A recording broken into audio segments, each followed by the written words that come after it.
क्या आप भी 2026 में इंजीनियरिंग करने का प्लान कर रहे हो, लेकिन कॉलेज की लाखों की फीस देखकर आपको टेंशन हो जाती है।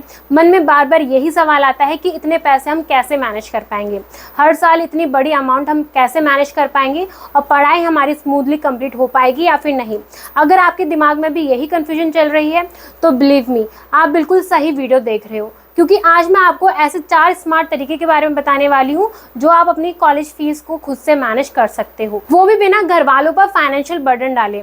सो hello guys, welcome back to with the रॉडिंग। मेरे स्टूडेंट लाइफ के दौरान भी फीस को लेकर मैंने काफी चैलेंजेस फेस किए थे, लेकिन धीरे धीरे मुझे एक ऐसा तरीका मिला जिससे पढ़ाई और फाइनेंस बैलेंस करना आसान हो गया।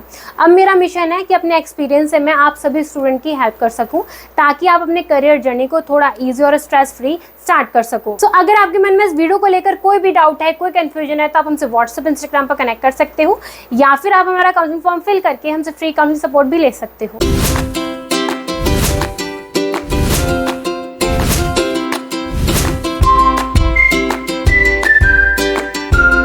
सो स्टूडेंट, सबसे पहला और सबसे आसान तरीका है इंटर्नशिप या फिर पार्ट टाइम जॉब।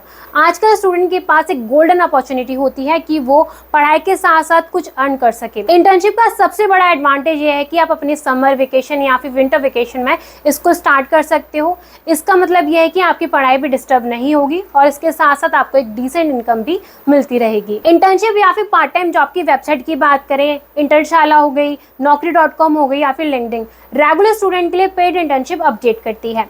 चाहे आपका इंटरेस्ट टेक्निकल फील्ड में हो या फिर content writing, marketing, graphic designing या फिर सोशल मीडिया मैनेजमेंट में हो, हर डोमेन में आपको इंटर्नशिप इजीली मिल जाएगी। इसके आपके 2 फायदे हैं, एक आपकी स्किल डेवलप हो गया और दूसरा फायदा है कि आपको अपनी कॉलेज फीस के लिए भी आपको फाइनेंशियल सपोर्ट भी मिल जाएगा।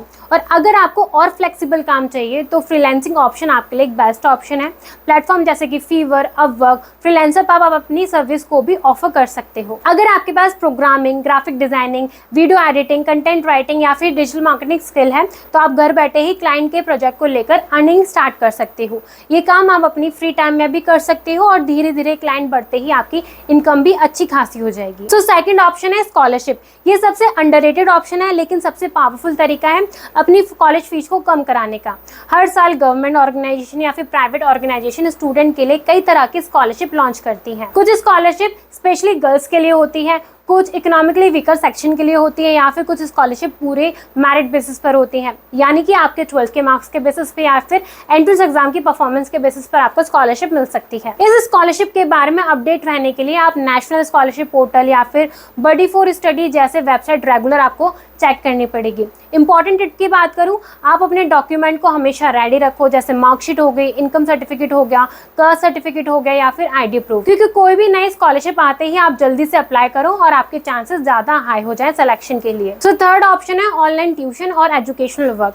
अगर आपने JEE मेंस, नेट, CUET जैसे कॉम्पिटिटिव एग्जाम की तैयारी की है तो आपकी रीजनिंग, मैथ और साइंस सब्जेक्ट पर आपको काफी ज्यादा अच्छी और स्ट्रॉन्ग ग्रिप होगी। अब आप अपनी इन स्किल्स का फायदा भी उठा सकते हो ऑनलाइन ट्यूटर बनकर। प्लेटफॉर्म जैसे कि वेदांतु, अनअकैडमी बैजेस पर आप अपनी प्रोफाइल भी बना सकते हो और स्टूडेंट को पढ़ाकर अर्निंग भी स्टार्ट कर सकते हो। ये सबसे बड़ा बेनिफिशियल और फ्लेक्सिबल तरीका है। आप अपनी स्टडी को शेड्यूल करने का भी खुद से डिसीजन ले सकते हो। अगर आपको पढ़ाने में भी कोई इंटरेस्ट नहीं है तो टेंशन लेने की कोई भी जरूरत नहीं है। एजुकेशनल सेक्टर में और भी ऑप्शन अवेलेबल हैं, जैसे कि स्टडी मटेरियल बनाना, नोट्स तैयार करना, मॉक टेस्ट या फिर क्वेश्चन बैंक तैयार करना। कई प्लेटफॉर्म तो इनमें आंसर देने के, क्वेश्चन सॉल्व करने के भी आपको पैसे देते हैं। सो स्टूडेंट, मेरी एक फ्रेंड थी, जब वो अपनी इंजीनियरिंग कर रही थी तो उसने एक स्टडी ग्रुप ज्वाइन किया था। उनके लिए वो नोट्स बनाती थी, मॉक पेपर बनाती थी। सो उसकी वजह से उसको एक अच्छा खासा पॉकेट मनी सोर्स बन गया था। अगर ये तीनों ही ऑप्शन आपके लिए वर्कआउट नहीं कर रहे तो स्टूडेंट लोन एक रिलायबल ऑप्शन है। आजकल ऑलमोस्ट सभी बैंक या फिर फाइनेंशियल इंस्टीट्यूट स्टूडेंट को लोन प्रोवाइड करते हैं, वो भी लो इंटरेस्ट रेट पर। लेकिन ये याद रखो, लोन लेने से पहले टर्म्स एंड कंडीशन और रीपेमेंट प्रोसेस को आप अच्छी तरीके से समझ लो। आपको जितने अमाउंट की जरूरत है उतना ही लोन लो, और साथ ही गवर्नमेंट की तरफ से कई सब्सिडी स्कीम्स भी अवेलेबल हैं। एग्जाम्पल के लिए central sector interest subsidy scheme एक ऐसी स्कीम है जो एलिजिबल स्टूडेंट को इंटरेस्ट में सब्सिडी देती है। इसमें आपका लोन बर्डन भी थोड़ा हल्का हो जाएगा। सो स्टूडेंट, ये थे 4 इफेक्टिव वे जिससे आप अपनी कॉलेज फीस को पे कर सकते हो। आजकल का डिजिटल जमाना है और आपके पास अपॉर्चुनिटीज भी काफी ज्यादा हैं। अब जरूरत है सही डिसीजन लेने की, स्मार्ट वर्क और सही डायरेक्शन की। तो अगर आपके मन में इस वीडियो को लेकर कोई भी डाउट है, कोई कंफ्यूजन है, तो आप हमसे व्हाट्सएप, इंस्टाग्राम पर कनेक्ट कर सकते हो या फिर आप हमारा काउंसलिंग फॉर्म फिल करके हमसे फ्री काउंसलिंग सपोर्ट भी ले सकते हो। अगर आपको हमारी वीडियो अच्छी लगी हो, यूजफुल लगी हो, तो वीडियो को लाइक करें और चैनल को सब्सक्राइब करना ना भूलें।